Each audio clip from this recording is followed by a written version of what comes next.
clearly Rey was a trained Jedi and had her mind wiped to protect her. You need to look a little deeper. This represents a new phenomenon that I'm going to call Star Wars Apology, issued from a Star Wars Apologist. And what this phenomenon is an attempt to create like a solution to the plot holes of Star Wars, specifically the new Star Wars movie, Force Awakens. And I've encountered this because last week I made a couple of critical videos about Force Awakens, one on the music, one on like the plot and everything else, and they were not favorable, and so I got to encounter lots of people. The positive thing is I got to encounter lots of people that feel the way I felt about it, but I also got to see lots of the other side, and I'm appreciative for that as well. But one of the things I encountered were people that would give me these solutions to the like very gaping inconsistencies of the movie as solutions, and say, well, now the movie will be revealed to be good when the next movie comes out. That's one thing that they'll say, because that'll fill in all these bizarre plot holes. Or this is the solution, and therefore the movie's good. And this is kind of like an apology perspective, and it starts with an assumption. It starts with an assumption that Star Wars is good. It starts with an assumption that J.J. Abrams wrote a screenplay that makes sense, and J.J. Abrams shot a movie that makes sense. So it starts with the conclusion already there, and this is what's called prescriptive analysis. And prescriptive analysis means you start with the conclusion and then you backfill to justify that conclusion. Whereas I looked at the movie and I just judged the movie for what it is, and it's got all kinds of bizarre inconsistencies. So the reason that the movie is really not consistent is two reasons, and I'll go in depth on this concept in another video. I have another series that I'm planning about how to write good plots. But essentially, any good story has to be internally consistent and externally consistent. Internal consistency means the actions and the characters and the way the world works within the work makes sense to the viewer or to the reader or to whoever's consuming the media in whatever media form it is. External consistency means it's consistent with the external expectations that the person brings in to the story.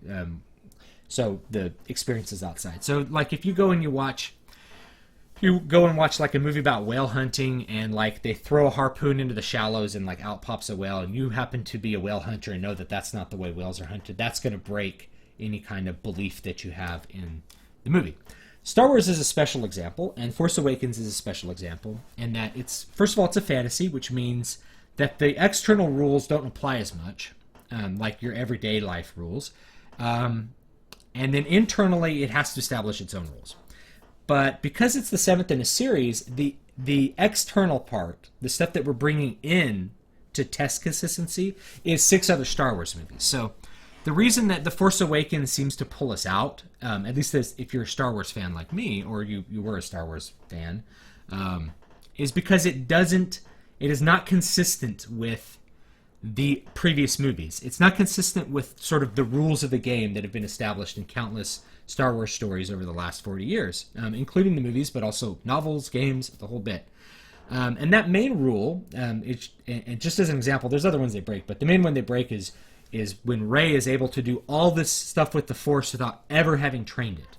And we've learned in previous movies that the Force, like there's people that are Force sensitive, but it takes years to train their ability to use the Force. In the original trilogy, we see Obi-Wan do this mind trick, and then the third movie we see Luke do the mind trick, and that's a signal to the audience that like Luke has become a master.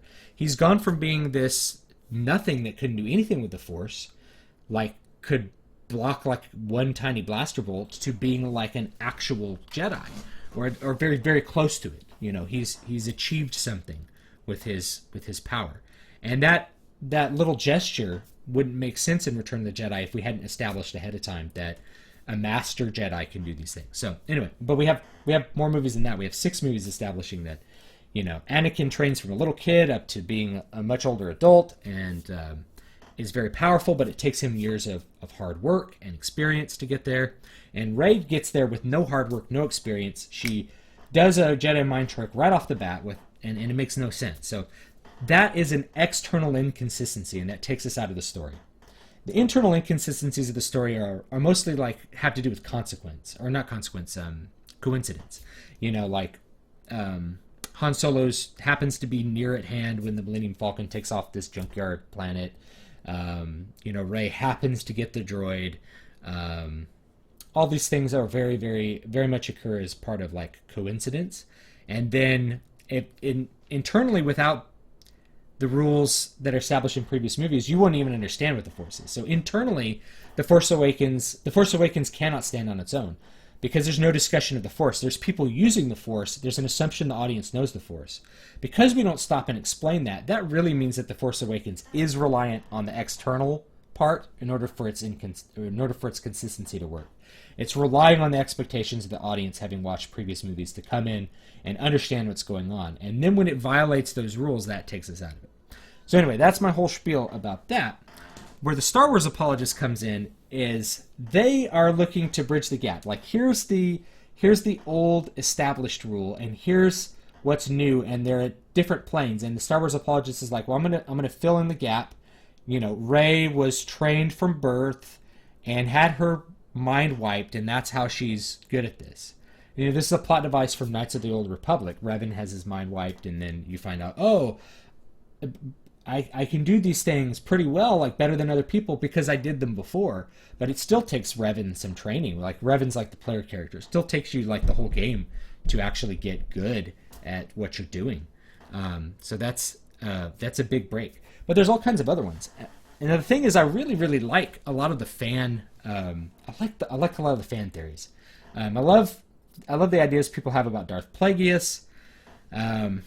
There's a lot of cool theories out there, and the theories exist because there's these gigantic gaping chasm-like holes in the consistency and the plot of The Force Awakens. And the whole thing says two things to me. First of all, Force Awakens has giant gaping plot holes and giant consistency problems, or we wouldn't have these people inventing these external ideas that somehow make the internal part of this coherent. The other thing is, people really love Star Wars. They love Star Wars enough to invent new Star Wars stories to make the ones that were created and suck actually make sense. Like, that's really cool. That actually says something about the previous Star Wars movies, that they had a really big impact on people, that people are willing to be Star Wars apologists. They're inventing out of their mind. Their mind is inventing new stories to make the crappiness of Star Wars Episode VII make sense. And that's just a very interesting phenomenon when you think about it. But here's what I will say about that is that despite the fact that I love all the fan theories, that doesn't make The Force Awakens somehow a good movie. So even if they there's two lines to this. So like, I invent this idea outside here, you know, Rey was at birth, and then all of a sudden the movie makes sense. So now it's not a bad movie. Well, no, sorry, you can only judge a movie by what's in it. Or the next movie will create the reveals that are necessary for us to understand all the BS that happened in the first movie. All the stuff that happened in Force Awakens will be explained by the next movie. And once it's explained, then you're going to say that The Force Awakens isn't as bad a movie as you say it is. I'm like, well, no, I will still hold my opinion that The Force Awakens is a bad movie. Because, honestly, if you were going to create a work that is dependent on another thing to make sense, it needs to not be a movie, okay? I know J.J. Abrams worked on Lost. Lost, it's coming out every week, so you have to wait a week. Now we have to wait years to see if they ever rectify any kind of plot holes in Star Wars, which I don't think they will rectify most of them. So if you are reliant on all these like reveals to sort of power the plot holes of the previous bit of the movie, then you need to come out with one big movie, right? Don't come out with two movies, right? You can't make a work that's dependent on a future work that is invisible. All we can do is judge the work that exists in front of us. We can't judge things on future things that don't exist yet. And even if those future things come out and they fill in all the plot gaps, let's say they fill in all the plot gaps, and I will come back and I will make a video to be like, man, this really filled in all the plot gaps. Force Awakens still sucks, though, because as a single movie, it makes no sense. It is just really bad storytelling. It's very badly done. And because of those giant plot holes, in order to even conceive of the movie as like hopefully making sense in this beloved universe that people have, you have to conjure up these external ideas. So the whole point is, Star Wars Apologists, you're conjuring up external ideas to explain internal fallacies. And you can't do that. it doesn't make for a good movie. Like it may give you some sort of psychic peace, but ultimately it doesn't change my opinion on the movie, and it doesn't really change the flaws of the movie from a you can never be truly objective, but from a more objective perspective, right? Because we're all like, whether you like a movie or not, that's subjective, but I feel like the plot problems are a little more objective problem. And I say they're more objective because it's a widespread thing. People are like, wait, I don't understand that. If nobody understands it, then you haven't failed to do it well, right? If everybody sees this as not making sense, then you haven't really succeeded in doing well. Now, that being said, I feel like most people actually like Star Wars, the new Star Wars, and kind of ignored the problems I have, so maybe my whole point is moot, and I'm the weird one, but whatever. I'll leave it at that. So thanks so much for watching. Don't forget to like, comment, and subscribe. Let me know what you want to see. I'm happy to deliver. I have more guitar content on the way for my regular subscribers, I promise. I have not abandoned the guitar, but there's a lot of opportunity to talk about cool writing and stuff, so... Anyway, feel free to visit my website. It's dvspress.com, davidvstewart.com. Find me on Facebook, facebook.com/DavidVanDykeStewart. And find me on Twitter as @DavidVStewart, and I am happy to interact with you there as well. Have a great night.